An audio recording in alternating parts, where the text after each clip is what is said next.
Gonna get a motion to approve. Hold on, somebody said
we need some time to research it. Okay. I mean to revise that one? Yeah. You know what I mean? That way it'll give you a week. Yeah, you know what, I might have one here too. It's okay, I'll keep this. I mean, because you've given them permission in the past, though. Yeah. Okay. Gonna say we could approve I would say that one's okay we and could going approve forward. the bid and unlimited for the Boom Fest, and then the other piece isn't actually on here. Yeah, we've done it in the past, so. Yeah. And we had no problems, right? Right. Right. Boom Fest? No. So, let's go ahead and push this one through then. Take a motion, just approve this one. Just this one? Okay. Yeah. I'll make the motion to approve the Benton Unlimited application for courthouse grounds use during Boom Fest. What's the date on that? 8/23/2005, Okay, 8/23. 6 in the morning till 4 in the afternoon. So moved. Okay, I'll second that motion. all right, call for a vote by name. Tippit, aye. Seaman, aye. Bull's eye. I'll sign it later. We'll get to you in a few minutes. I take it you're Brown? Yes. John Brown? Yes, I am. All right, present what you got. Okay. Somebody on the board here, or somebody at least from the courthouse, stopped by my booth at the ISAC conference. And they said that we should call and have a, I think she was the one that had a choked. She got lung congestion every time she went down into the ball dock. And she said the air was really bad down there and so forth. Thank you. And that oftentimes comes from water coming up in the inside the masonry. We handle the water that comes up underneath the building. We're in a lot of courthouses in Iowa and in other states in the Midwest. We're in about 15% of all the courthouses in Iowa. And we handle the water that comes up underneath a building. It's a natural occurring thing that happens all over the world. It's called rising moisture or rising damp. Some engineering people call it capillary action. Water comes up from the ground and gets up into the masonry of a building. These old buildings especially. And you have an old building, you have a beautiful old courthouse, quite frankly. It brings salt with it into the building. And salt is a highly erosive substance, as you probably know if you use salt on the sidewalks, you see it pit. And it ruins starts with the mortar that might be in between the blocks of limestone that you have. And it gradually goes into the rock and begins to break that, or if you have brick, it begins to, the faces of the brick starts to fall off, and pretty soon the brick starts to crumble. We've seen it in many courthouses. We have about 200 or 100 buildings, a little over 100 buildings that we have our system in. Minnesota, South Dakota. We're in 25% of the courthouses in Missouri. And as I said, we're about 15% of the courthouses in Iowa. And we're getting the Cedar Rapids courthouse after I finish this meeting, and Gail, she's our office boss. After I finish this meeting, we're going to go down to Cedar Rapids, and they're going to want to use our system. And I'm here to do a free inspection of your building, the foundation area of your building. And I'll write a full report on it with pictures that I've seen. If I see what we handle, I will tell you that. If I don't see what we handle, and everything seems fine, I'll tell you that as well. I'm not here to jack anybody around, but the water issue that comes up under a building is the worst problem, water problem, that a building can have. How do you handle water that comes up under a building that weighs a zillion tons? It's impossible, and we have a system that does that. It's very green. It doesn't destroy the building in any way, and it works. It's worked everywhere we've had it, and as I said, we're in over 100 buildings now. So that's all I really have to say about it. I want to go over to your courthouse and do an inspection. And you have a facility manager over there? He's sitting right there in the front. Oh, okay. Yes. And I'll just add that my boss here uses a hydrometer, so it's actually a meter going up to the walls, and we take pictures of it, Yeah, this thing. you know, to actually see how much water is in the walls, yeah. It gives us an indication if there's moisture in the walls. And let me just show you how it works so that you have some idea of what this is all about.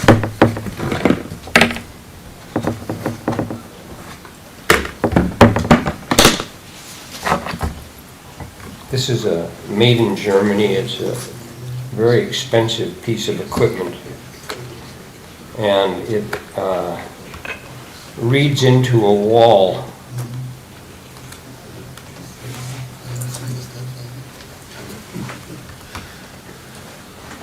It reads into a wall about 4 inches. So it just gives us an idea. If I can get this in, I'll show it how it works.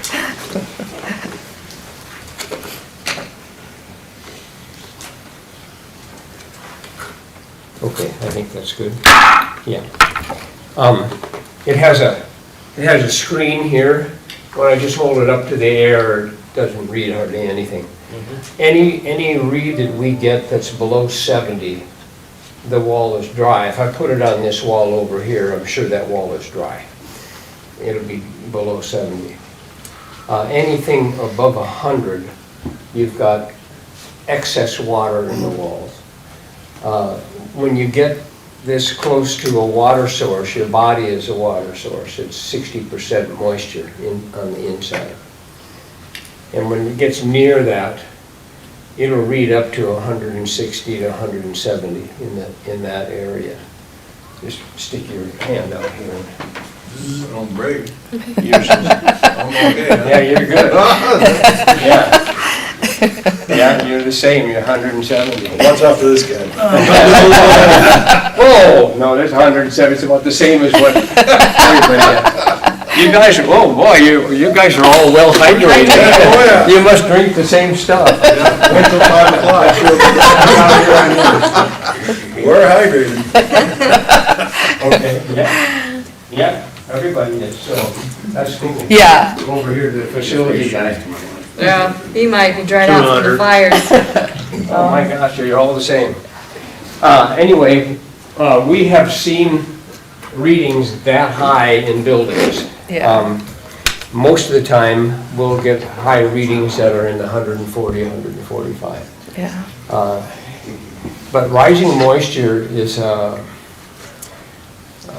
problem, and your building's been sitting on the ground for over 100 years, and the water has a tendency to get up into the foundation.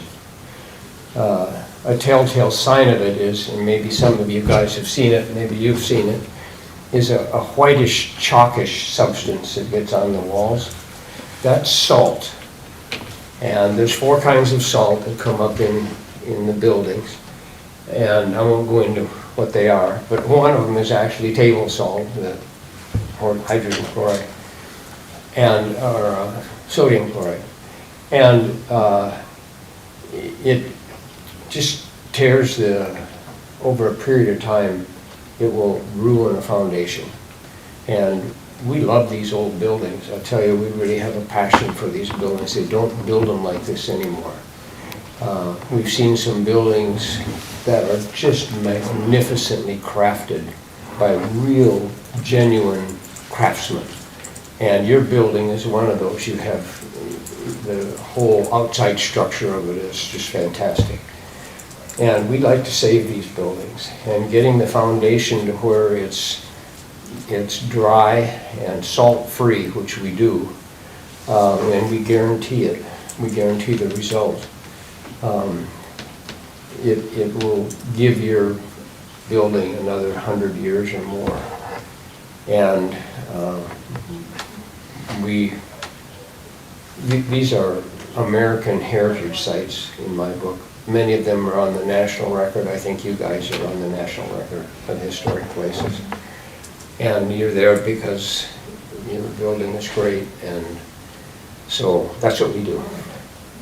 And I'll give you a full report of what I find, and if it's something, I'll give you an estimate price of how much it costs for us to do this. Our system will last for at least 80 to 100 years, we believe. We haven't been in business that long. We've been in business for almost 10 years now. But we think it will last that long. It requires no maintenance of any kind. It requires no electricity of any kind. We put them up in the building in different locations, and they will just stay there, and they will keep the building dry from rising moisture from that point on. So if I can have your permission to go with this gentleman over to the building to do an inspection, I'll do that. No cost, correct? No Right, no it's cost. free. It's free. Yeah, that's as cheap as we can Yeah. go. Take a peek. Okay, Okay, take a peek. Okay, good. he'll take you over and show you the basement. All right, thank you. Nice. You said you've gone over Do I to need to Lynn stay County for your? or to Cedar Rapids? Yeah, Is it your Lynn- courthouse? Lynn County, yeah, the courthouse. The one on the island. Yeah, I got Justin over there, so. We can probably do the Well, I'm clock. sure they one. do, being in the middle of the river. We'll do it next. Yeah, that's quite an interesting place to put a building. yeah, It is, it is. I wondered about that, because Right. it floods every now and then, right. and, but we're gonna keep that building dry once it gets dry.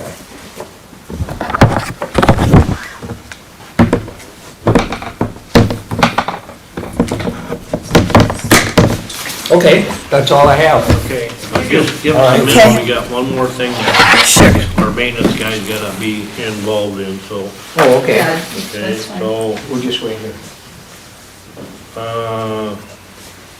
discuss and appoint members to the clock tower committee. Ray? I sent you an email yesterday kind of updating where things are. Mhm. Rory from Mechanical Watch Supply tells me the clock will be done next week. And that there just has some small items like cleaning, polishing the hands, winding mechanism. So he proposes that we bring the clock to Vin on Sunday, June 8th in the afternoon and install it on the first floor. It'll be kind of open area there where we do our election stuff. And then the following day, have it on display for the public to come in and see and, get up close and personal with it. And then on the next day, he and hopefully 2 others, or maybe 3 others, would disassemble the clock and take it to the clock tower where he would then reassemble it. And the idea is to actually start the clock on June 19th, as that is the anniversary of the date the clock was donated in 1906. So he wants to have it where we can have it on display and then take it up to the tower and then start it on the day of its anniversary. So I think that's a great plan. I'm okay with doing the notices and stuff for the public and getting that all squared away. That plan works for you guys. And I've talked to Rick about it and Justin, so. So that's Okay. kind of why we looked at the old committee Ron talked about. A lot of those members are deceased. So it's time we reappoint a new committee for this clock tower project. So- We're almost done with this project, so I don't know if we need a huge committee to do, because there's not really all that much to do. Yeah. But I would suggest, our maintenance, both Rick and Justin agreed, Okay, Ray's agreed, because he's been in contact. And okay. Haley needs to be on it. Who else? Haley, I will, she needs to 'cause on I'll be it. paying the bills and And making one of you sure. supervisors, I think. Can I ask a question? What's the purpose of the committee? Just to make sure things go well. And we need a committee to do that? The, You as elected officials aren't going to make sure that gets done? the historic preservation people would like to put together a little presentation and on the day of the dedication. And they can do that. I'm just saying, why do you need to continue with the committee? And if you don't have them, we'll get it done. Yeah. You know, it just seems to me that it would be good to have people that you're gonna look to for questions. So if I had a question on the clock, I wouldn't contact maintenance or the auditor as keeper of the courthouse or the board of supervisors? That's the ones that they want to have on that.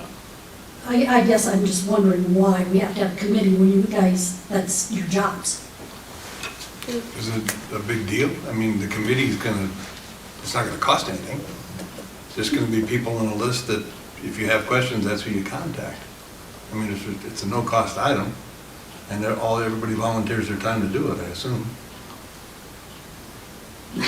So, So it's a volunteer, so it's not part of their job? Well, I think if there were things outside the, you know, the regular work schedule, yeah, like the Sunday afternoon installation, you know, to donate our time there, obviously.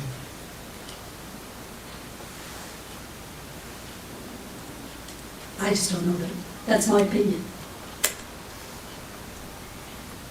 I guess I'm looking at, I kind of agree with Ray. You got somebody you want to talk to about what's going on with the clock, these would be the individuals. And John Q. Public is going to call the committee, or are they going to call you, Tracy? I don't know. I get calls myself about the clock, My point exactly. yeah. And right now, I'm not on the committee.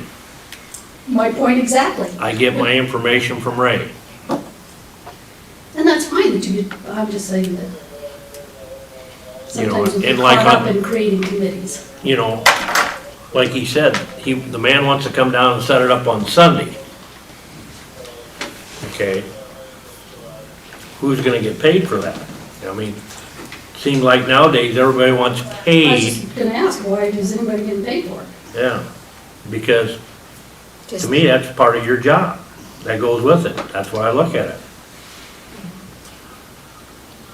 Don't disagree with you. Okay?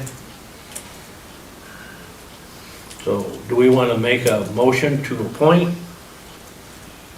I guess, first thing you gotta decide which one of you, us three, I think to make sure it goes smooth, we have a committee.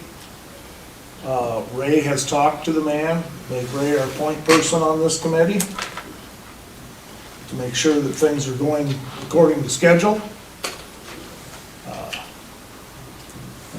Did you have somebody from the historic preservation? Probably either Allison or Phil. I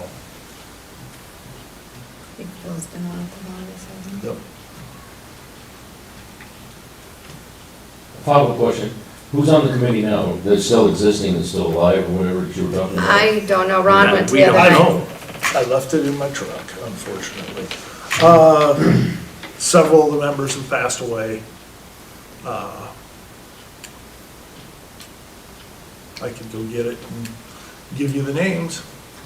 I think it was like Ken Stuffelbeam, Yeah. Alberta Rivenstall. It was back when they were trying to do the Jerry fundraising and stuff for it. Jerry Davis was on it. That's just the names I remember you telling me. Yeah.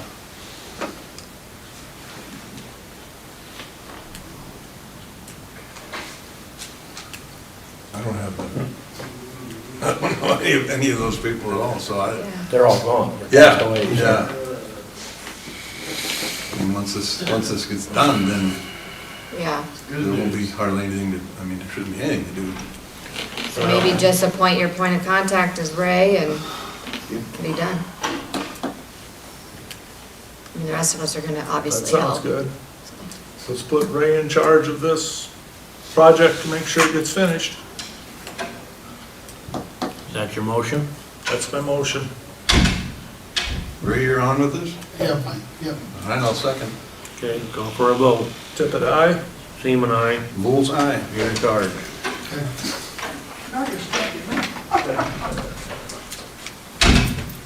Ready to go? Yep, okay. You said that's gonna be June 19th, right, Ray? It is the start of the, yeah. Okay, June 8th is when we're delivering. perfect. We've got a couple days built in there for a cushion, just in case it doesn't go together. Runs into problems or something. We gotta start the public hearing. You know, I'll sit here, so if you wanna just table 920 to the conclusion of the public hearing, Okay, if you need to do that formally, but I'll just sit here. okay, all right. Let's, open this up for the public hearing. Got a motion? I'll make a motion to open the public hearing. Second the motion. All in favor? Tippit, aye? Seaman, aye. Bull's eye. Okay.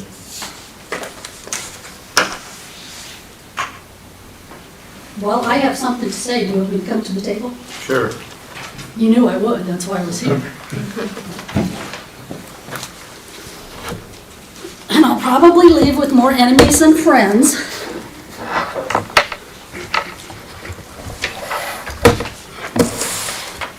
Okay, give me a second to get organized.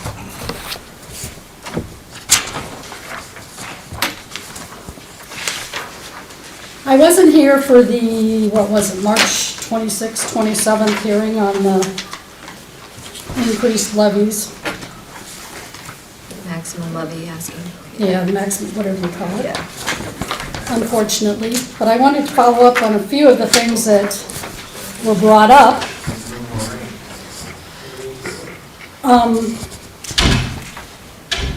Some person brought up Boone County quite frequently and wanted to know why Benton County and Boone County were so different. So I took a look at that. Boone County is slightly larger than Benton County, both by population and by valuation.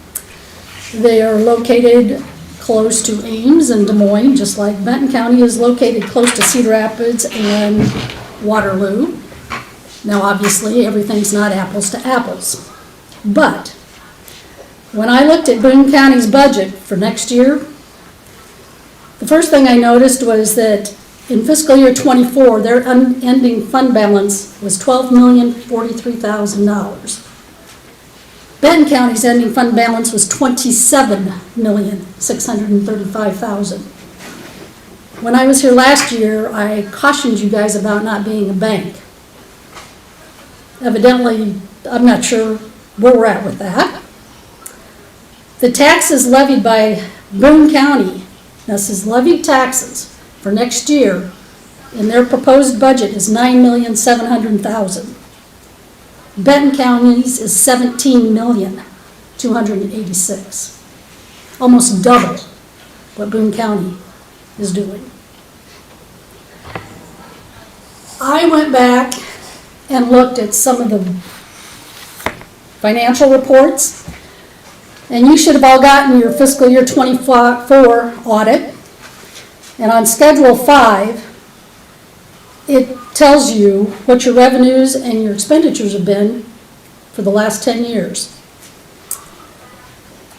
For property taxes, and this also includes the local option sales tax, so I will state that, in 2018, Benton County collected almost $9.9 million. That was in 2018. 2024, we collected over $16 million. It also gives you some of your expenditures. In 2018, what we paid for administration in the county was, I've got to follow it over here, $1.9 million. In 2024, we spent $3.8 million. That's just in administration. We got a problem. The budget, obviously, is out of control. I also read the document that hopefully you guys have read, that was put out by the Tax Foundation. Have you guys seen that? In case you haven't, on page 6, Benton County is noted as being in the top 5 fastest growing property tax increases in the state between 2018 and 2024. They list the top 5, we're number 4, with property tax increases of 57% in that time frame. You're looking at a 2.5% increase for next year. Social Security increased 2.5%. Medicare Part B premiums increased 5.8%. My Medigap premium just increased 10%. Where's it going to end? People on fixed incomes are not going to be able to continue to afford to pay property taxes.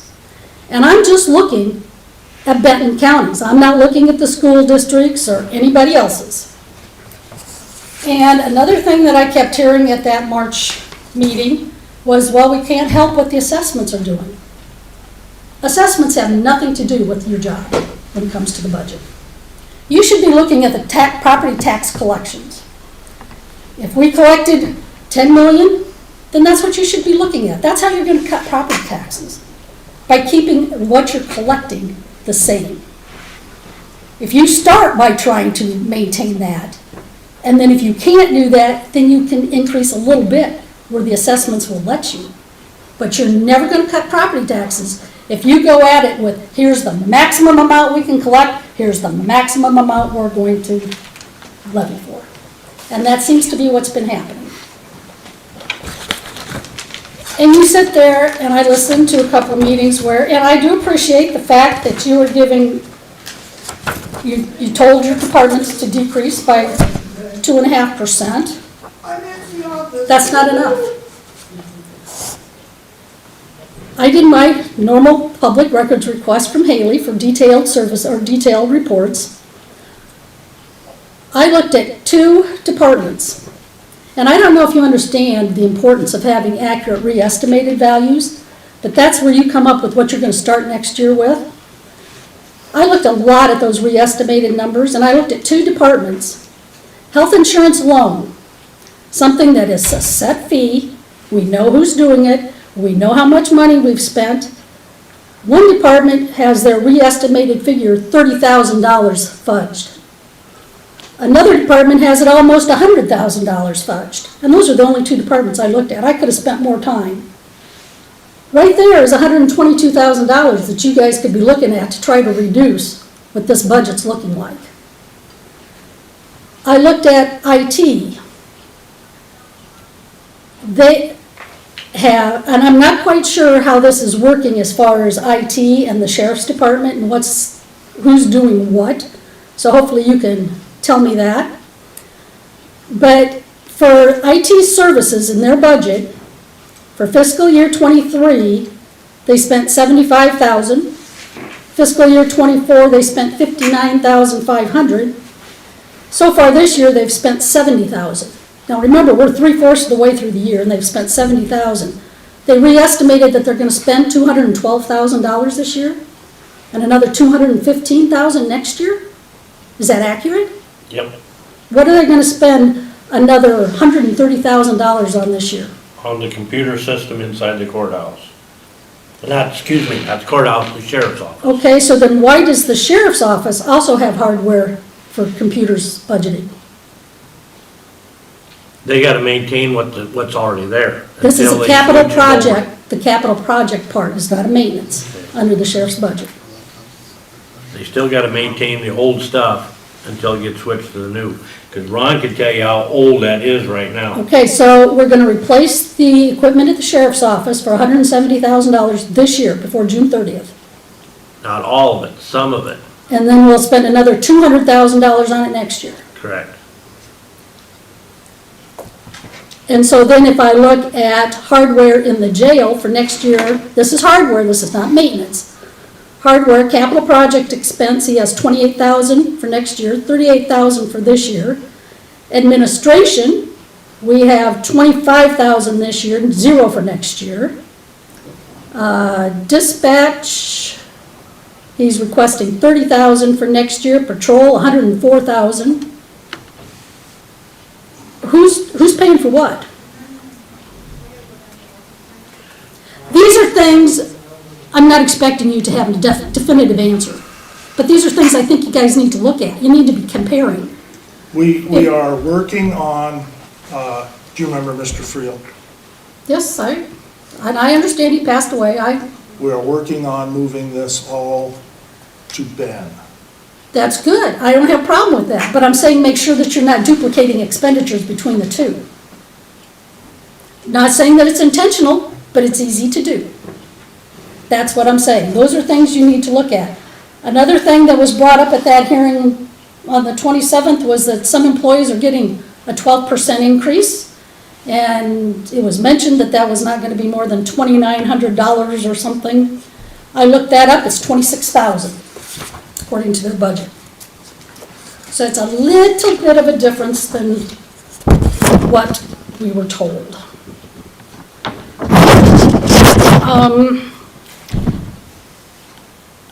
And Ray, I'm going to pick on you a little bit here. I keep seeing how we're paying increases in wages out of our collection fees and incentive fees and all of this stuff. I would like to know if the collections department is totally self-sustaining. Oh, absolutely. I would like to see that in a spreadsheet or whatever, how that's figured. And that includes wages and everything for all of the employees in there. Because from when I look at the revenues for that, it doesn't look to me like it's covering all of the employees. And it should not be subsidized by the taxpayers. Oh, absolutely not. So I guess this is a public records request for documentation that can prove that that is self-sustaining, if you don't mind.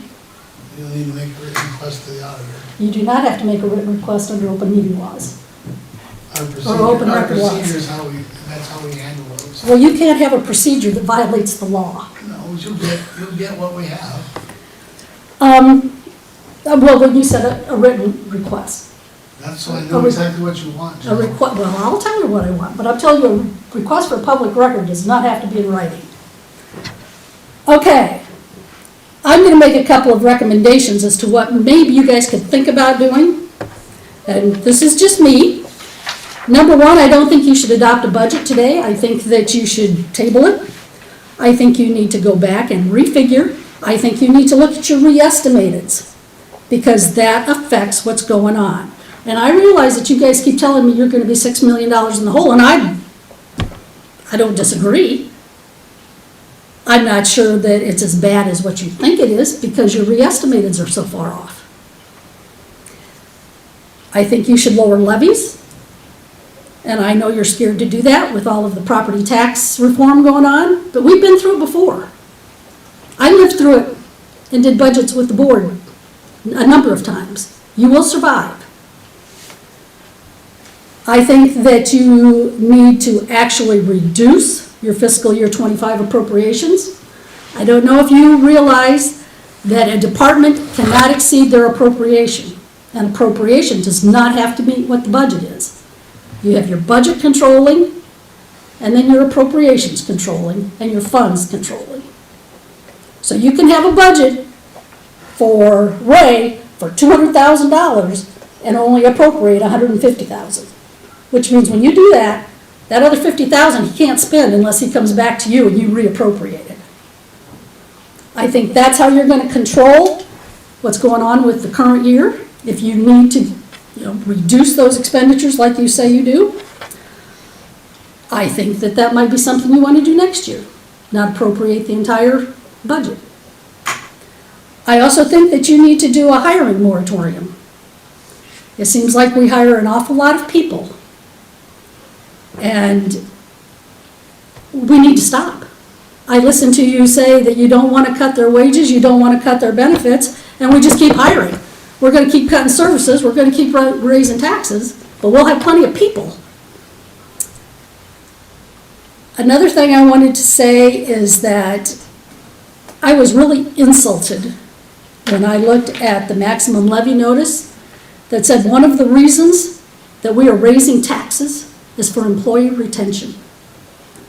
Keeping employees is important, but when there are people out here that are losing their jobs, investments are tanking, to tell me that you're gonna raise my taxes to keep employees when I'm losing my job is an insult. I think you need to be careful about that. And on a couple of other side notes, at that March hearing, one of the things that was said was that you have these hearings at night. The very next week, you set the budget hearing for today at 9:30. They say that the public's memory is short. I don't think it's quite that short. Your MD&A, which is again a part of your audit, says that you are going to work at streamlining expenses. And I'd like to know what you're doing to do that. And that's all I'm going to say about the budget. But I do have one other comment I want to make.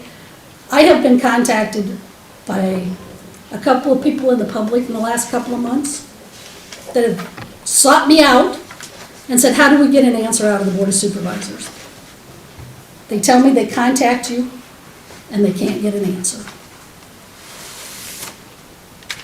You were one of them.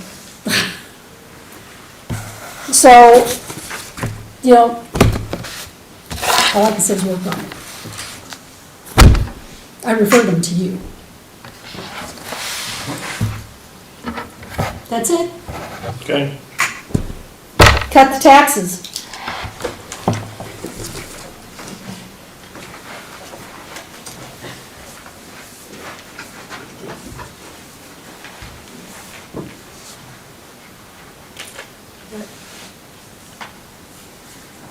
Do we have any other? Cece? And I've given you the hard figures of what those reductions look like with your levies. But I agree with Jill, we should probably wait and adopt the budget next week. And I'll admit Jill's been awesome, like she comes in and will answer questions. Because I've been brainstorming a little bit, like where to save and be more efficient. And the re-estimated, I know a lot of departments don't fill in that column. So I'd like to do better next year and ask them that they really look at that when they're giving us back the budgets. I know it's hard because it's usually in January and you're only halfway through. But like right now, I ran a report as of, like I can do it today, April, because we'll have the claims and then we'll only have May, June, basically 2 more full months left of the fiscal year. So I'd like to have time to go back in and really look at those re-estimated too, so that we know what those fund balance. In working with Haley, I went and looked at each individual fund. And you have a lot of funds. And I took the budget documents and added in revenues and expenditures. You have a lot of funds that are in the hole. And you can't have that. You need a budget that balances. And I talked to a couple already today, so. But your budget document is showing those expenditures and revenues, and you don't have the fund balance to cover it. And one of those would have been like the land acquisition, where we have to show that as a transfer into that. Because those funds, some of those funds she's talking about aren't levied funds. But they have to have funding for those expenses. So if they're not grant funding or donations, then we have to fund it with our levied fund money to go into those by transfer.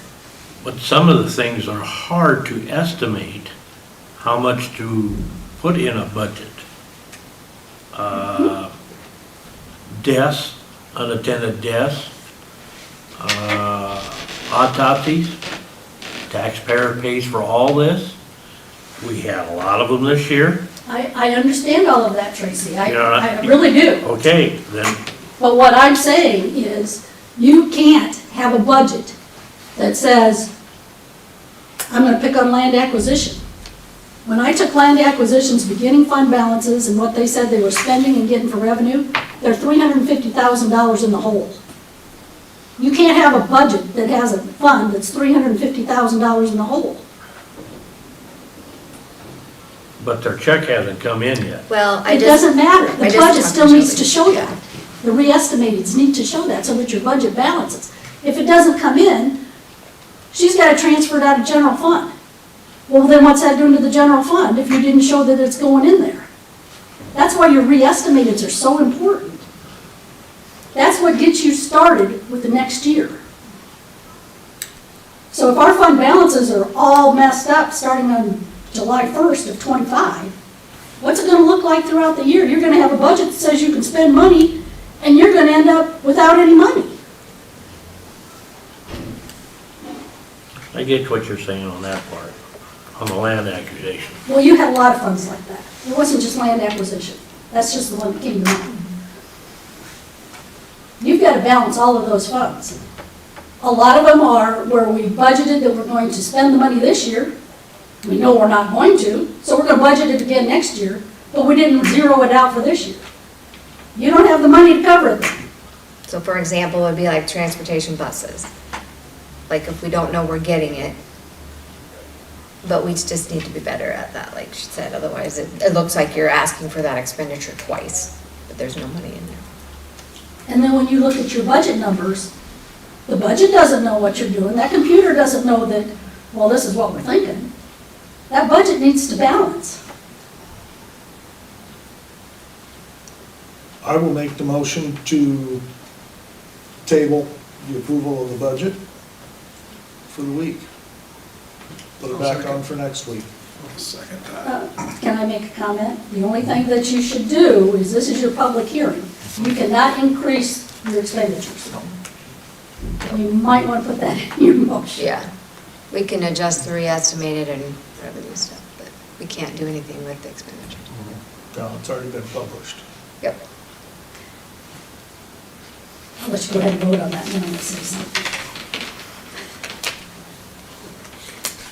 Do you want to add that to it? So the motion needs to be that we're gonna table this. We are not going to raise the published amounts in the budget. We're going to look at the re-estimated for beginning of next year and vote on the budget in a week. Okay, I'll second. okay, I'll call for a vote. Tippit, aye. Seaman, aye. Bulls eye.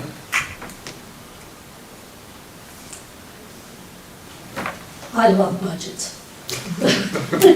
I don't. In case you can't tell, I love budgets. It's like riding a bike, she doesn't forget.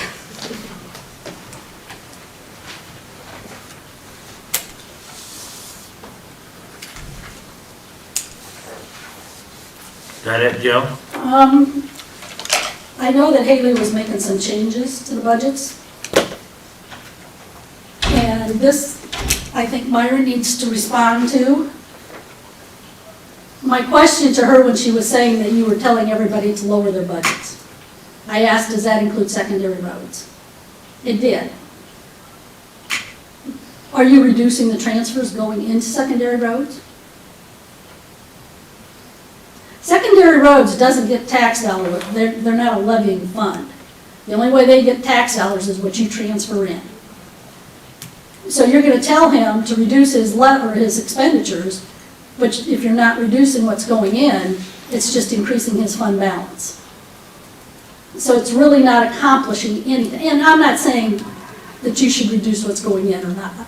Quite frankly, well, I'll get to that in a minute. If you're gonna transfer in, then there's no reason for him to cut, because it's just gonna increase his fund balance. But my question to Myra is, the law used to be that transfers had to be a certain amount of the maximum in order for you to get state funding. Correct. And where are you at that? The levy amount for general basic and rural services was submitted at 92.5% of the maximum. You can't go below 75%, otherwise you risk losing a portion of your road use tax money.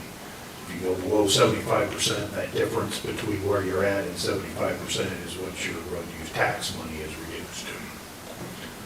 So that's something you always need to keep in mind. And I think I did show you that in that spreadsheet, because right You now did. we transfer from general basic, rural basic, and then there's that portion out of local option sales and service tax, which we won't obviously cut that one because that's not taxed. But the dollar amount that you recommended to reduce, as Jill just stated, it doesn't change the transfer amount unless you ask me to change the transfer amount. I'm gonna show you a lower spending authority from a budget standpoint, but it would still transfer that amount. I submitted a budget that was proposing to take some of the fund balance in secondary roads and use it because the expenditures exceed the revenues as submitted. But right now, unless you propose changing the transfer, the amount that I would be taking out of the fund balance would actually be slightly less by just reducing the spending authority. And then I kind of showed them what it would look like with the levy reductions on those amounts too, in that spreadsheet. The dollar amount that you propose to reduce on the budget would equate to lowering the transfer from the 92.5% down to about 85%. I know a board in the past wanted to look at the 75% really strongly. I would strongly recommend not going too close to 75% with all of this property tax reduction talk going on, because those counties right now that are currently at 75% are risking losing what-use tax money right now moving forward. Also to compound things, when that happens, that means you can't spend your farm to market money out of state either. So you get hit twice. But you have plenty of fund balance in rural services. That's what I was harping on last year, is that you had more in fund balance than you had for a year's worth of expenditures. So you could still reduce your rural levy and maintain the transfers. You're just going to be using up your fund balance in rural services. Just not an idea.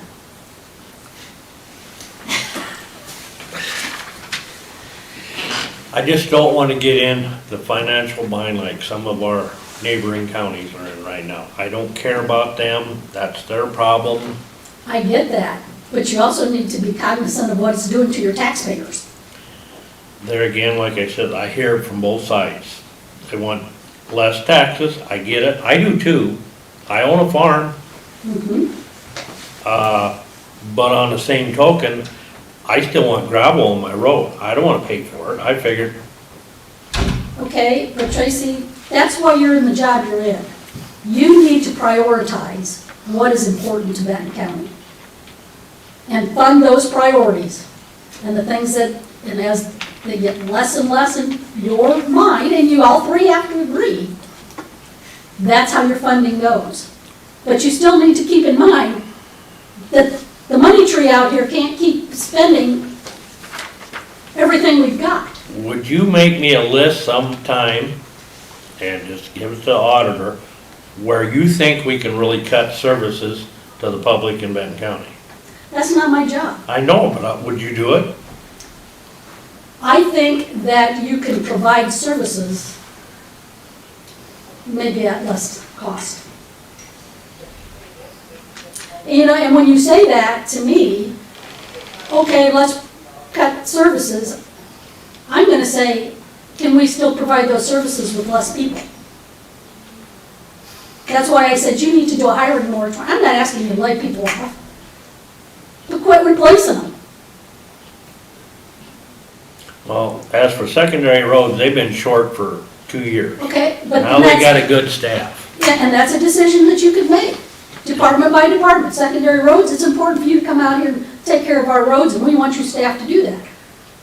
Sheriff's office, people want to know that there's a patrol deputy out there to protect us, Okay?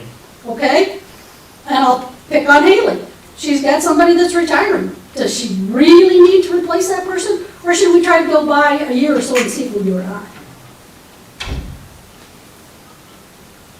I guess that's the way I would look at it. Okay, But I'm not a supervisor. I know. That's why I wish you'd help me make your list where we can cut. No, if I were just coming out of office, I would probably be able to do that. But I don't pay attention to what you're doing all the time now. So it's not fair to ask me, I'd have to sit down and look at every single department and say, you know, and then again, then you're asking me for my opinion. Yeah. I have some very strong opinions, and people know that. Well, and case in point, I just asked Ray, you know, are you really self-sufficient in your collections? And if he is, that's great. I just don't think the taxpayer should subsidize, and it was never supposed to be, so. And he assures me that it's not, so that's good. But I'm not a person that just will take what you say, you gotta show me. Okay. Got enough? Have I had enough? Yeah, we have enough right now? We can continue on? I sat down a long time ago. Okay. We motion that we table this till next week. So, event and limit, we passed that. Yep. Do we have the liquor license Yeah, yet? we'll come back with that. But we can do Myron. Myron was supposed to be on 20 after. Do you close public hearing, or do Do we need to close the? Yes, we public do. hearing? Do I have motion to close public hearing? I'll move to close the public hearing. I'll second. All right, all in favor? Tippit, aye. Seaman, aye. Bulls eye. Okay. Myron?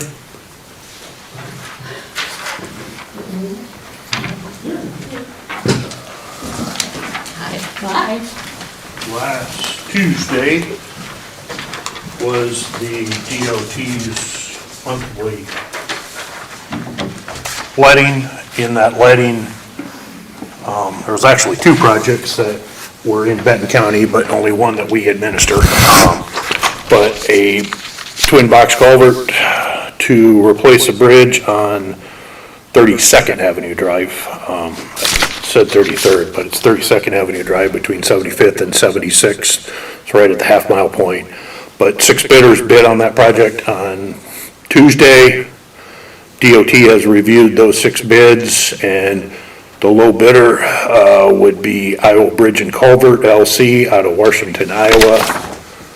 I would recommend that Benton County accept and award that contract to Iowa Bridge and Culvert out of Washington, Iowa. And if you so do make that award, I would ask, like we've done in the past, I have a resolution rather than signing the chairperson of the Board of Supervisors to sign that contract on the DOT's software program to designate the county engineer and myself to sign on your behalf. I would make the motion to accept Iowa Bridge and Culvert for that project on 32nd Avenue, Drive. 32nd Avenue Drive, and that we have Myron sign the DOT agreements. Second. Okay, call for a vote. Tippit, aye. Seaman, aye. Bulls eye. The designation is actually a resolution. Resolution. 2525. Well, if we're looking at that program, there's 2 of them there if you want to sign both of them.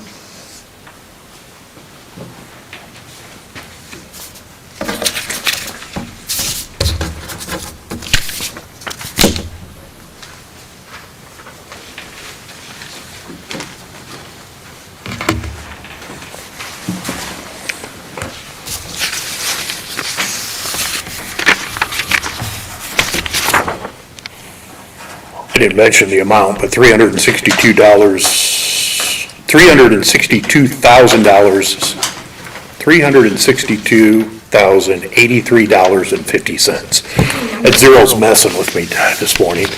I had estimated it at $450,000, I think. 4 of the 6 bidders were actually under my estimate.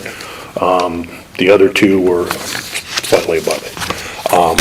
Also in Tuesday's letting, just as a quick note, the DOT led a project for offset right turn lanes at 32nd Avenue and 33rd Avenue. That project had 12 bidders. And Boomerang Corporation out of Anamosa was read low. I'll learn more about that as that project gets signed and I learn more about that, but that's to put an offset right turn lane at both of those intersections. I think there's a culvert that's going under 32nd Avenue to improve the drainage. That's a problem there. There's a slight bit of new paving that happens on both 32nd and 33rd Avenue to tie that all in, that each of those intersections will need to be closed for a period of time, but they can't be both closed at the same time. And most of it, I think, will be bringing some, I don't know if they'll generate enough dirt there, if they'll need to bring some more in, but I'm sure I'll be kept abreast on that project as it comes forward, because I'll possibly have somebody I know working on it, so. If they need extra dirt, could they take it off that slope of McKechnie's on 32nd? Or 33rd? It might all depend on how that funding is on that project. They may have to review borrow sites if they need it, and sometimes it's quicker for them to go to a quarry and buy it, I don't know. But like I said, the details of some of that project, I think, are being probably worked out a little bit, but. I thought it'd help you and help them at the same time. Okay. But it's a good idea, or a possible idea. Okay. Third thing I had for the agenda, Geno Source, Blairstown would like to have a, I don't know what you want to call it, connection for their sewer pit on the east side of 22nd Avenue. So they are asking permission, and I suggest a utility permit to bore a sewer line under the road from the manure pit on the west side to the east side, so they more or less would have kind of a stand hydrant, kind of, so to speak, that they connect there and could provide that material going east and south without having to find a crossroad culvert to run there. Don't they have one there now? They do not. No, they Got one run. at the intersection, I know. They got one up at the intersection and under the railroad to go north, but they do not have anything to go east. They've run their flexible pipes through roadway pipes, getting everywhere from that site north up to those two crossings. But they would need to comply with our sewer depth type of deal at 5 feet below the surface.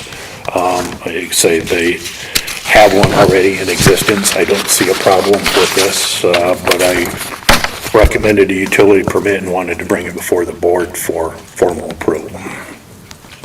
Will that cut down any of the traffic on that road? It won't cut down on any of the traffic. It's just a safer way for them to empty their manure pit when they need to by having a connection on the east side. It potentially probably helps them trying to get a little bit additional customers for that material going east and south. But no, their operation is such that the traffic has changed considerably on 22nd Avenue with their expansion there. And we've talked briefly about that. I'm working on some ideas, some of that, even a couple ideas that contemplating from a few things I learned last week at that conference, so. I'll be really interested to see what they come up with. Because I got approached the church about that, so, that's all right. But if it meets with your approval, I would ask for a vote of approval and a signature from the chair on this utility permit. I'd make a motion to accept the utility permit for General Source on 22nd Avenue, Leroy in St. Clair Township. I will second that motion. Okay, all in favor? Tippit, aye? Seaman, aye. Bull's eye.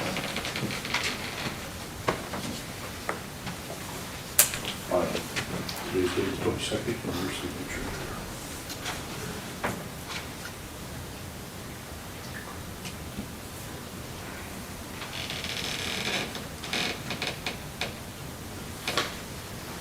Okay, thank you.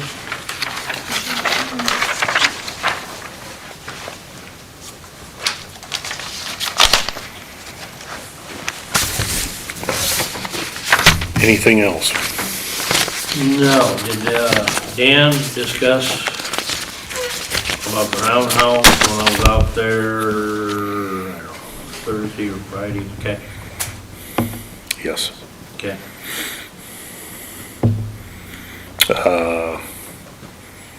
Question between now and next week, Joe brought up, and I tried to help explain a little bit. Do you want the secondary roads levy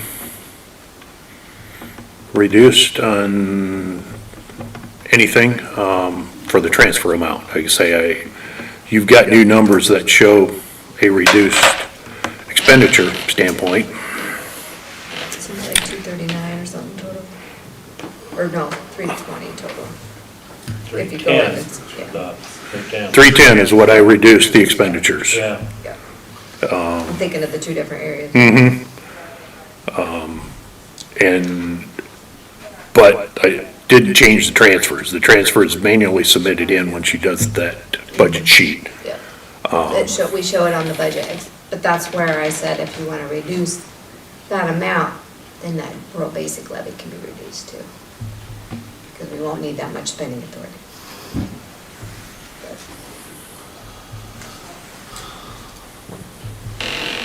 For reducing the, Reduce it, because secondary roads is handled differently from a levy standpoint, even though I submit an expenditure request to you, the levy, although I look at it to recommend a levy amount, it doesn't change as you change the numbers. It's a number that's two single numbers that are submitted, one for the general basic, one for the rural services.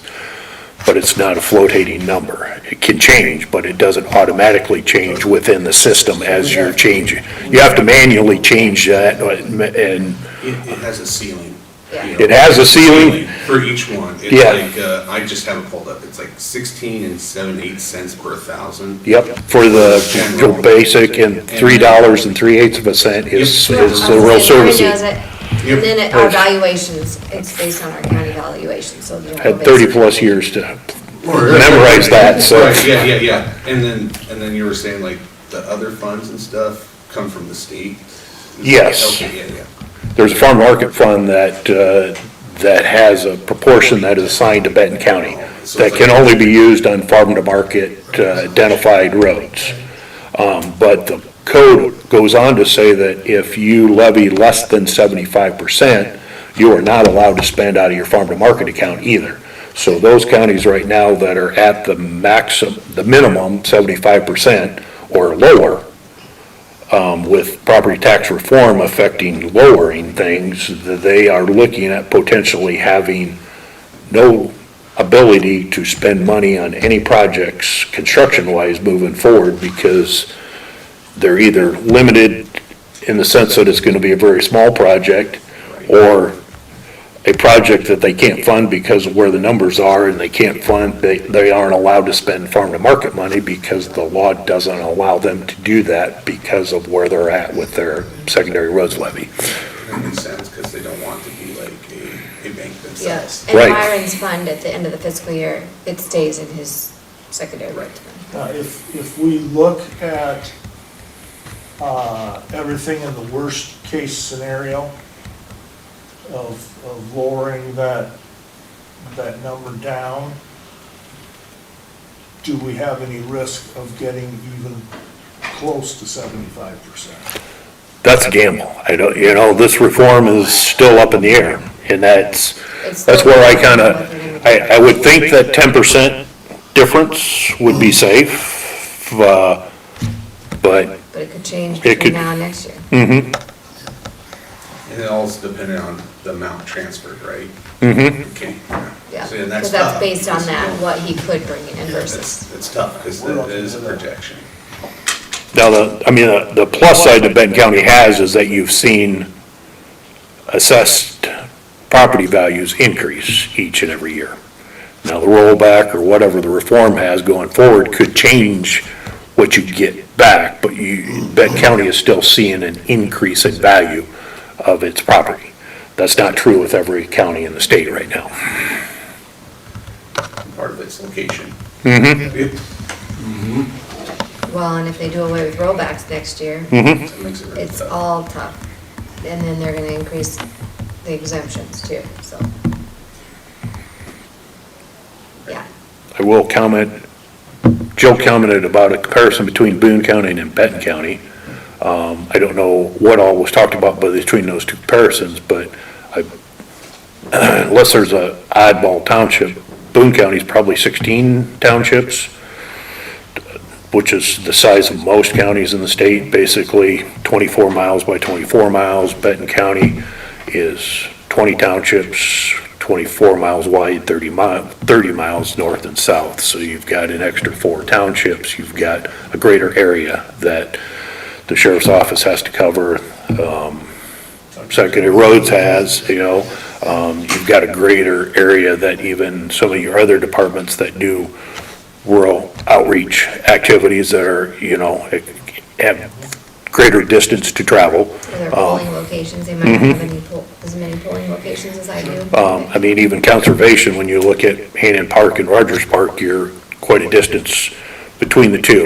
And that, to even call one, centralized location, you've got travel involved with everyone else if they're at some other location. That's not taken away from other conservation parks we've got in the county, but I'll just, just fact that Hannon can't get any further south than the southern end of the county.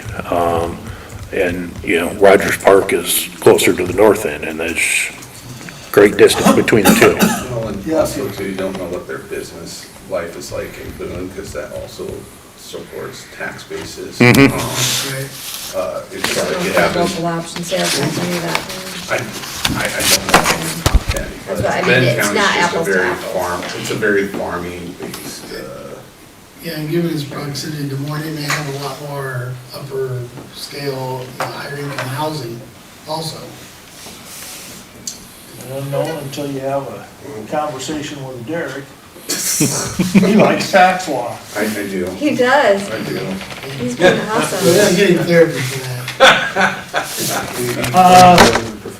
Not knowing a lot about where this rollback is gonna land us, I don't wanna lose, our rollback money for secondary roads.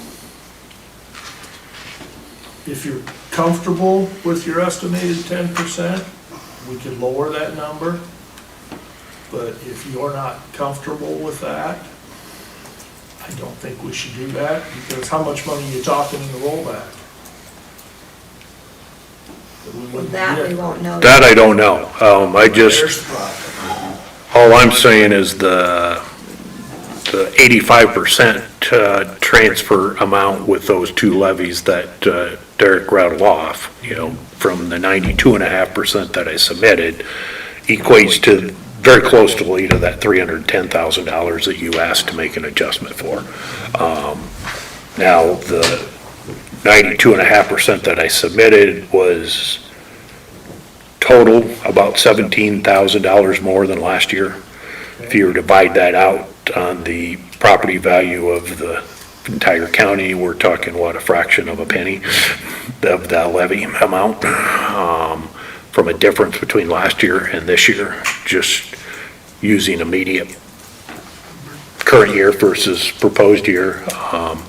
Couldn't tell you exactly where we were at and percentage-wise in 2018 without going and doing some research. I could look that up just out of curiosity. Unfortunately, I know a lot of the material costs that I involved with secondary roads has probably increased in 30% in the last 5 years. The price of rock at the quarry has gone up at least that much in the last 5 years. We heard about that at Farm Bureau. I need to take a 2-minute break. And another thing too, like when she was pointing out those real basic, the fund balance, the year we didn't have any activity in the weed department, know, we levied for that, but didn't use it. I mean, there's all kinds of different scenarios if you really wanna like diving in and, It just essentially sounds like just staying on top of the numbers and making sure that the like I numbers. said, you don't- making all the departments do the re-estimating, cause right now when they submit them to me and leave it blank, Yeah. I at least have to go in and put something in. I know if we did a budget amendment, I adjust. Some strong assumptions on the next 70 days of So if you guys want, fiscal I year. can rerun all those budget worksheets with their reduction in expenses. And then every department head can look at their year-to-date and re-estimating and fine tooth it. I mean, that would like, I mean, it does give you a better idea. Because like, for example, that land acquisition fund, we're waiting for that revenue. So right now it was negative 130 something. So Shelby's gonna deposit that other into that fund, then that'll offset that. Or like I talked with Rhea with collections, you know, you can't ask for more spending than what's in there.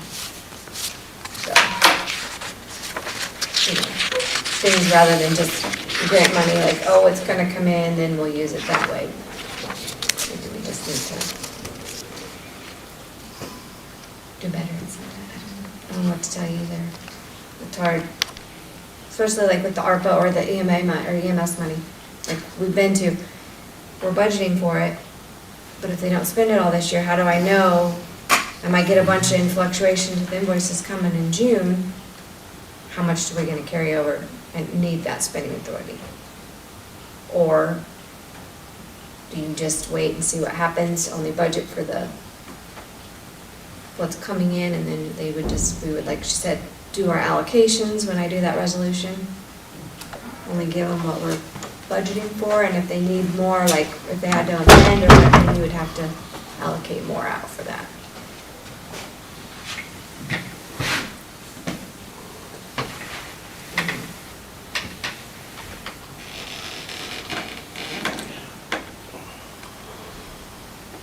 What? No. I'm good.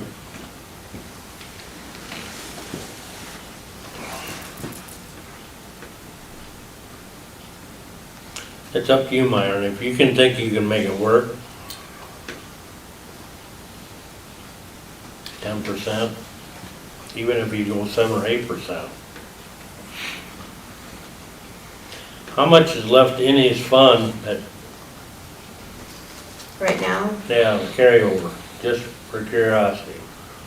I can do a full cash report for him, but I think right now there's a fund balance of Anything? $5.5, $6 million, but I was gonna pull about 3 of that out. That would get me down to probably in that 25 to 30% carryover moving has forward nine- with you. 9,881,868.87. But, But right now you have pending 1.09. In the next claim. 4 claim runs, there's gonna be a lot of rock purchase from the local quarries that's gonna take that down quite significantly, or cut it in half or close to it, but Now, any of the asphalt projects, gonna happen this year? Where you're gonna regrind and relay or anything? everything that is from a road resurfacing standpoint, I think on proposed budgets coming out of that farmer market account, so it's not affecting what Okay. you guys are deciding right now. Okay. And then, correct me, There's a couple bridges that could possibly be delayed, but I don't know how much longer I want to delay 3-ton weight limits, so. You gotta worry about safety. Mm-hmm. you haven't come in and give us your 5-year plan yet, right? Correct. The DOT budget is due by the 30th of April, as I understand it. Okay.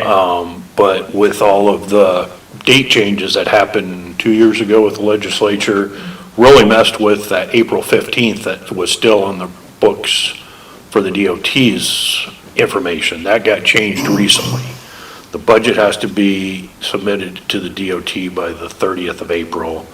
The 5-year program needs to be done by, I think it's the 15th of May. Okay. But in the past, it all came to you and then the DOT got it. The DOT changed that, wanted to review things first.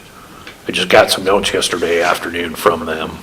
So I was going to tell you before I walked out of here, is that I need to put the budget on next week's agenda. The 5-year plan.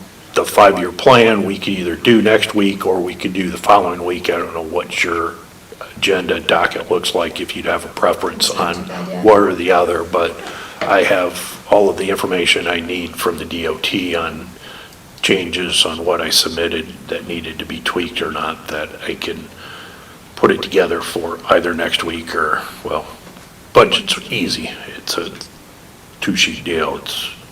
It mirrors what you've got here. I might change things based on, I would change the expenditures to what was changed, and then whether or not the transfer is changed, I would change it accordingly. As I mentioned once before, the only real difference between the DOT's budget and the county budget is that the DOT looks at the net difference. If I buy a new piece of machinery and I trade that old piece of machinery in or I sell it, what I report to the DOT is that net difference. For your budget, I need to show you the expenditure cost. I show you the revenue cost.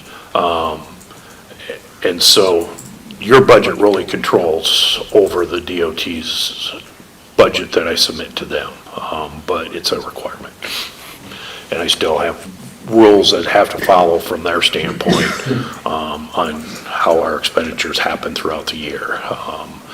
Most of them are such that what you require control most activities, but sometimes there's some groupings that I can do and look at from the DOT that may not require a budget amendment. And some of those clearing accounts too that are, this is just a different kind of budget. But what I propose for a 5-year program could either be brought to you next week for approval, or I could do it the following week, depending on what everyone's attendance is or docket looks like on each agenda, if you'd have a preference. As far as I know, I'm here both next Tuesdays, so. You got approval done? I've got some tweaking to do from the DOT, but I'm at a point from what I seen yesterday afternoon is that I can move forward on getting the date set and brought before you, so. Might as well do it all next week.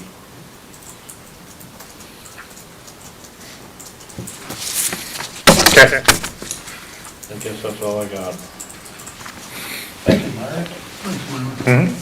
Oh, just, not a side note, we attended the conservation meeting a week ago. They report that they're really happy with working with secondary roads, the way they have been. I've gotten a lot of good compliments on everything that the guys have gotten done in the roadside ditches and everything, and people are very happy with it. It's weed department. Yep. No, we've been trying to communicate back and forth, and I know throughout the winter, we worked together in teams on doing small groups, doing brush cutting. The IRM department split their people and help in secondary roads, and we worked together just out here east of town. That box culvert extension, after we got the dirt work done, then IRM department came in and did the hydroseeding on those short slopes out there, so. Nothing but good compliments on it. So, thank you. Okay, All right. thanks, Myron. Thanks, Myron. All right, we got the liquor license for Northtown Sauerkraut Days. Yep, you're on time this year. Yeah, last year wasn't that kind of a thing? Yep. I would make a motion to accept the liquor license application for City of Blairstown for the Sauerkraut Days. I would second that motion. Okay, call for a vote. Tippit, aye. Seaman, aye. Wolf, aye. You got to initial that one, Tracy, and you have that other permit too, right? Or application. Motion to Boom Fest. Yep, I just gotta make sure I get those back.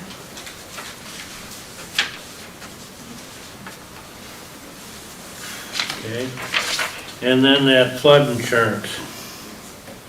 Number 8. Is that $6,000 premium? Yeah, that was the one that we added to, right? From the last time we talked. I read it, looked through it. Hope we never need to use it. And also May 6th is when Heartland's coming, Judy, to go over our renewals and stuff. She'll come and present. That'd be Judy. Okay. So can I get a motion to approve the flood insurance renewal? I will make the motion to approve the flood insurance renewal. I'll second that motion. Okay, call for a vote. Tippit, aye. Seaman, aye. Bullseye. Reports.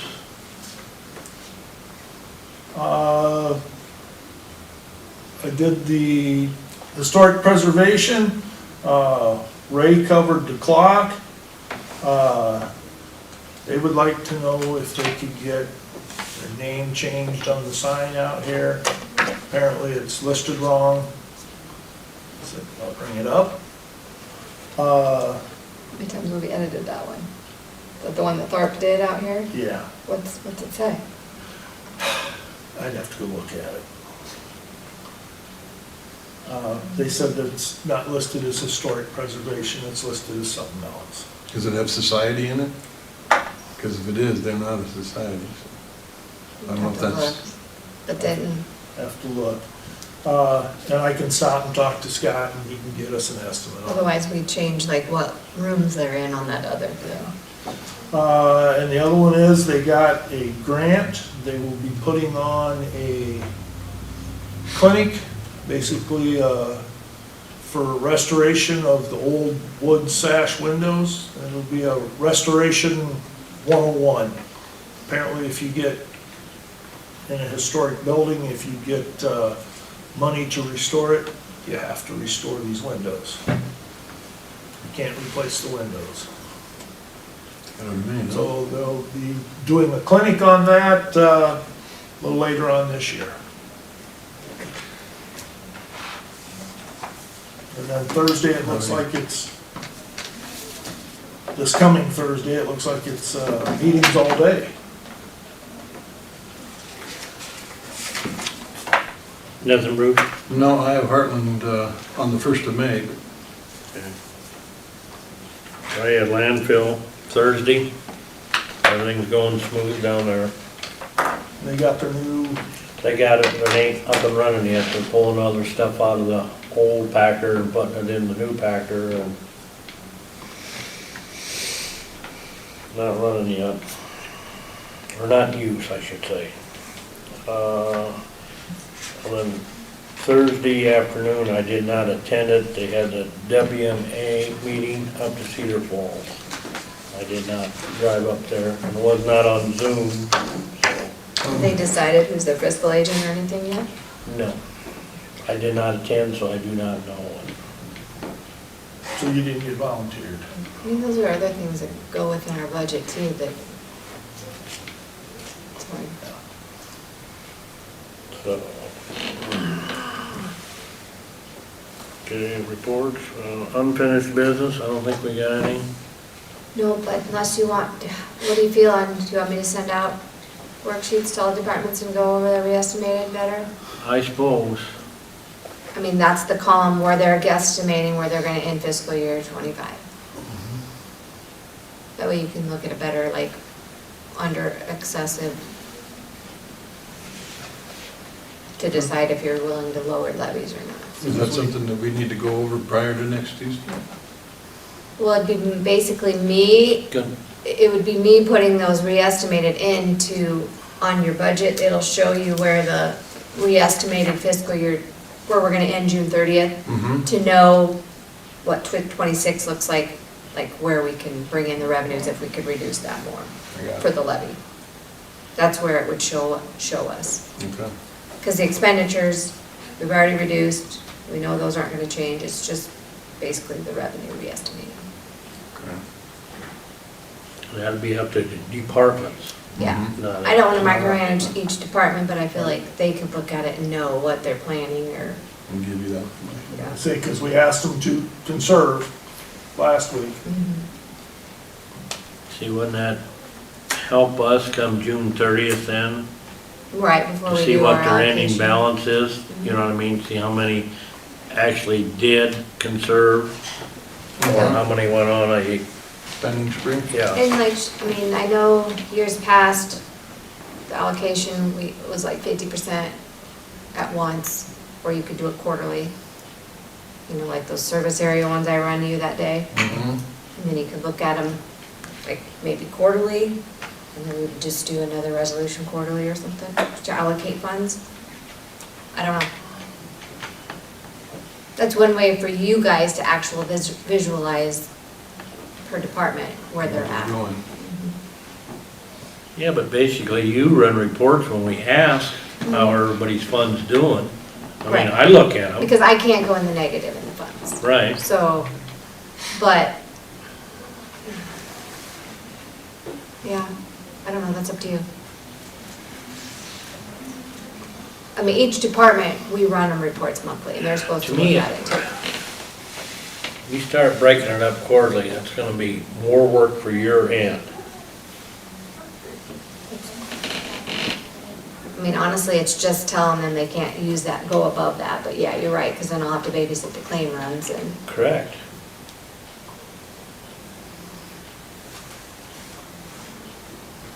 guess just keep stressing the importance of being stingy.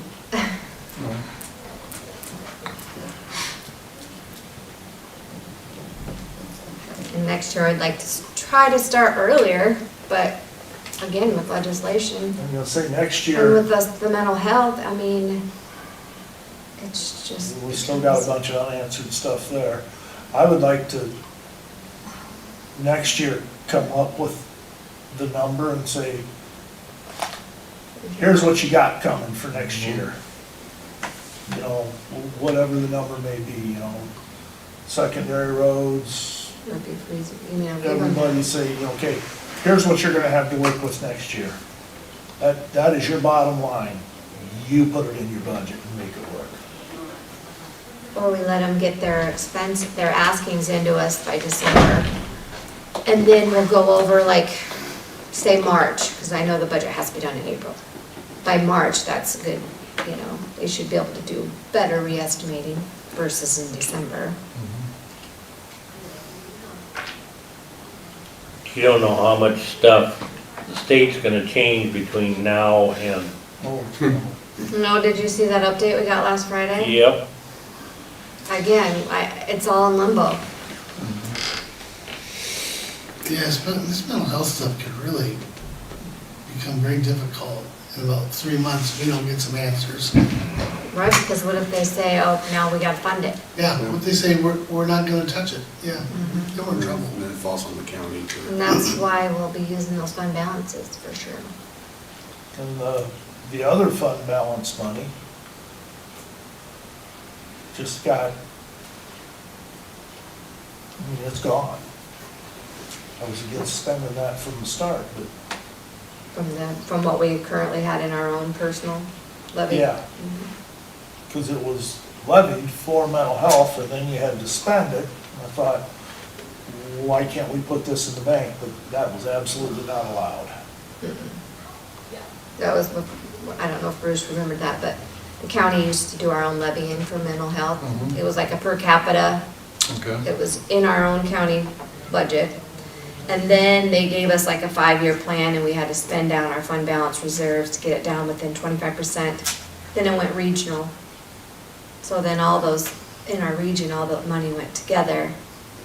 And then we no longer levied for it. We had to show it in an expenditure budget. And then they would like try to pay us quarterly in advance, guesstimating what we're gonna spend. They'd send us a payment so that we weren't operating in the negative, but yet trying to estimate, and then we go back and forth. We send them our expenditures with the hub, mental health, and then they reimburse us.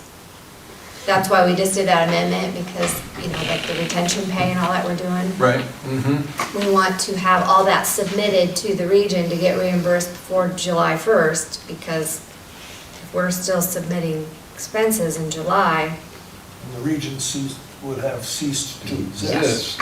but we're gonna have accruals because that last payroll. Mm-hmm. I mean, so we tried to do our best at guesstimating that, but And then in the middle of that, I may have gotten in an argument with them over, it's not your money, it's Benton County's. Didn't make any friends there. The parking lot, wasn't that supposed to be That came- 3-year? That came out of that. we used a Yeah. portion of it out of that. Yeah, but did we get it all in one chunk, or was it gonna be a 3-year? I think it, I I'll think look we back, did. I think we did it into 3, but it was. Yeah, so how's this gonna work when the region is gone? That's ours now, I mean, Well, I know that, but I mean their payments, what they agreed well, they on. only did the 3, so that's already done, Oh, it is? yeah. Been there that It's, you're long? thinking of DHS, they're still paying us for 10 years. Okay, okay. And then the rest of it is all state funded, it's supposed to Okay. be all state funded. Okay, Because in that cost advisory, when they come in, that indirect cost, yeah, we were able to submit that for reimbursement for us housing those here, okay, kind of like we do with DHS, but we could do that with the region. all right. That But was that's no longer, we won't get that anywhere. That was one thing I was thinking of. 2 things I'll touch on real quick. One, the auditor at Lynn County, remember here a couple weeks ago, I had you checking in on over the gas line Yep. guys and all that. They gave you the information, but they didn't give you the name of the company for the inspector. That's what I'm looking for. For the inspector itself, Yes, who we have to hire. I can respond back to Becky and ask her Would that. you please? It's either unloading semis. I'll do it right now, because I did share with you what she sent, right? Yes, you did. Is it that one that's going across country that you're referring to, Tracy? Yeah, it's only going from like a mile and a half through the creek down out here, outside of business. Oh. Yeah, that's not the big, Oh, it's not the big one? No, no, no. They're Okay. putting an 8 or 12-inch line, which I don't, right beside the again, I'm not existing one. smart, so. So we did the actual inspections on it first. Yes, we have to have Doesn't make our a lot of own sense. inspector. No, I don't get it. but Okay. I'm not a gas line guy. that's- I'm just that's gonna on copy my- you on it too. Okay, that's fine. But I'm curious about, if we could just hire the same company, same guy, Mhm. Make it a lot easier. yes. Yeah, because they haven't started their work yet either. No. so- They're not gonna start digging until, I'd be lying, June or July. And, okay, so while we're talking fiscal year stuff, the juvenile, because that's another one of those. For spending authority this current year, if we don't pay that big chunk, then we're already into the next year. Right. Where are we at on that? So, Right now, we have nobody in detention. Okay, but we still have the outstanding We invoices. have Senate bill and I mean, because I don't think we sent the letter yet because of this possible transition, using those services still. Okay, So so it's I- something maybe, Something by, we'll probably not have to pay it, but I think we need something in place going forward that says, here's what we're gonna pay. We don't have anything that, in the way of an agreement that I can find that covers the current rate arrangement that they're charging. I understand they had a really difficult job there for a really long time, but they never told us they're gonna increase the rate because of that. Did we ever get a response from them So requesting that? so that's what I was just referring to, like, we didn't send it yet. Oh, Because okay. we had the possibility of this child coming back. Right. Because, Right. and we And she didn't did know go back what for else, where else they. Right. She did go back for a week or so then. well, if you'd let me know like within the next month, because like, that's like 60-some thousand, so I don't really wanna have to spend that next year. Oh, right. So, She sent, you probably sent that letter. yeah, so just let me know, it's just things like that I've been thinking about, like, that affects our ending funds too. And I did talk to Lynn County Detention, and they said they were interested in taking us on, but every time I write to him or call, he doesn't respond now, so I don't know whether they're waiting to see what happens with all this stuff too, or. And North Iowa, they put us on a waiting list. They don't have capacity to expand their beds right now. Well, also, there's also current litigation, if I'm not mistaken, right, Ron? Yes, with Central Iowa, Yes, there is. I haven't heard anything more on that lately, so. with Hardin County. That was all the emails you were getting. It's been quiet now. Oh, when it comes to the 65-year and older and the veterans, when they fill out them forms and all this, how much of a tax savings do they get, each person? So like the homestead right now, it used to be 4,850. They get 6,000 now. So what that does is that 6,000 times the levy rate. So it might come up to be like $150, 180 now or something. And then the military used to be 1,852, and that was just subtracted right off the bat from the taxable. So it's considered an exemption versus the credit. So the state would reimburse us for ag land credit, family farm, which we still get that, that's prorated. But that homestead, that difference, we don't get that backfill anymore. Same with the military. So that's loss of revenue on our end. So that's again where you're re-estimating in like our, on top of just the regular taxes, where you put in those credits. It's hard to guesstimate because they could turn around and say, yeah, we're gonna fund it, or they might only fund 80% of what they should fund. So. I was asked over the weekend how that all, Yep. how much they got off, or Yeah. I said, I cannot. Well, then they originally said they wanna change it to 25,000, but then it said something to 50,000. Did you see that? But I think that's only if they do away with the rollback. So say your house is assessed at 240,000 and you don't get that 58% residential rollback. I think that's where they're trying to eat that difference, so you're not being taxed on that huge amount. They're gonna subtract it off as an exemption right away. Didn't it have a cap, I thought it had a cap of 27,000. The With one I the read military. last Friday, That might have been something I read earlier. yeah, there was another one that came out last Friday. Okay. It's hard to keep up because they change it weekly, I feel like. Yes. Who does all this changing? Where is Well, this it's in person their at? Is there a room in subcommittees. Des Moines someplace and they just keep? Well, when it's in the Ways and Means committees, when they're in between, that's when they make those tweaks to it. Like the House might have approved it, but now it's in the Ways and Means, and then they tweak the language. Then it has to go to the Senate, vice versa. They're supposed to be done by May 2nd, the legislature. I doubt they will be, but I wish they would be though, so. yeah, we're gonna have answers pretty quick here. Good or bad, we're gonna have them. I'm gonna plan for bed. You got anything, Doug? Nope. Quiet today, huh? You're welcome. Thank you.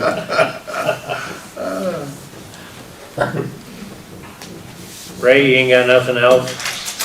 No, I think things going pretty well. Okay, good. Then I'm gonna send that out today. Oh, Becky followed up. The only one she has so far is what she sent us. There's been no inspection thus far, so maybe that's the ones that's gonna do the inspection too? Well, they gotta have somebody hired to do it, independent, from Mid-America. Yeah. Okay. Is that one mine or yours? Oh, my yours. All All right. right, I think I'm just unplugging you. I'm good. I'll make a motion to adjourn. I'll second. All in favor? Aye. Aye.